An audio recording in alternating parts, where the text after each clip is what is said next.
உடல்ல இருக்கக்கூடிய தேவையில்லாத கழிவுகளை வெளியேற்றுவதற்கு ஒரு சிம்பிளான முத்திரை பயிற்சி பார்க்கலாங்க.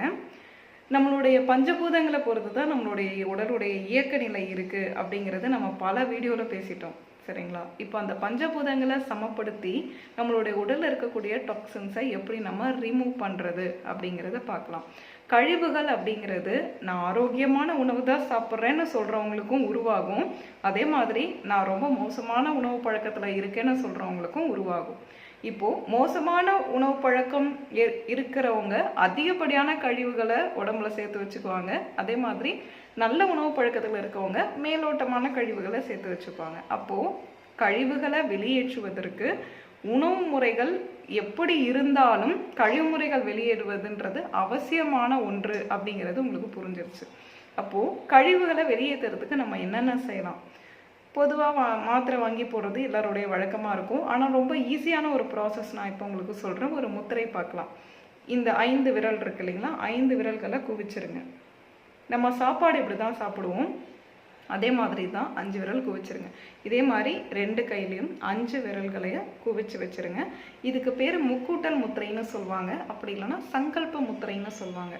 இந்த முத்திரை உங்களுக்கு மேலும் மேலும் ஆரோக்கியத்தை கொடுக்கும். இதை எப்படி பயன்படுத்தலாம் அப்படின்னு பார்த்தீங்கன்னா, வாரத்தில் ஒரு நாள் பயன்படுத்துங்க. ஆனால் இப்போ முதல் ஆரம்பிக்கும் பொழுது ஒரு 5 நிமிஷம் டெய்லி 5 நிமிஷம் பண்ணிகிட்டே வாங்க.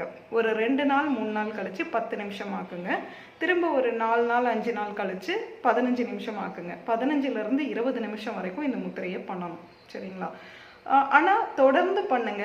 தொடர்ந்து பண்ணிவிட்டு உங்களுக்கு ஒரு 20 நிமிஷம் இந்த முத்திரையை பிடிக்க முடியுங்கிற ஒரு சூழ்நிலை வரும்போது 3 டேஸ் பண்ணால் போதும். 3 நாட்களுக்கு மேலே செய்ய வேண்டாம், ஸ்டாப் பண்ணுங்க.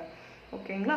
இதை பண்ணும்போது என்னென்ன நடக்கும் அப்படின்னா, அதிகப்படியாக ஸ்வெட் ஆகும், சில பேருக்கு டிசென்ட்ரி ஆகும், சில பேருக்கு யூரின் அதிகமாக போகும், வியர்வை மூலமாகவும் உங்களுக்கு கழிவுகள் வெளியேறும், சில பேருக்கு வாமிட் வர்றதுக்கும் வாய்ப்பு இருக்குது. இதுக்காக பயந்துக்க வேண்டாம். 1 முறை 2 முறை தான் நடக்கும், அதற்கு மேலே நடக்காது. சரிங்களா? திரும்ப இதை ஸ்டாப் பண்ணிடுங்க. உங்களோட ரெகுலர் ஃபுட்டு, ரெகுலரான வாழ்வியலுக்கு போயிருங்க. திரும்ப ஒரு 10 நாளுக்கு பிறகு ஒரு 3 நாள் தொடர்ந்து இந்த முத்திரையை செய்யுங்க.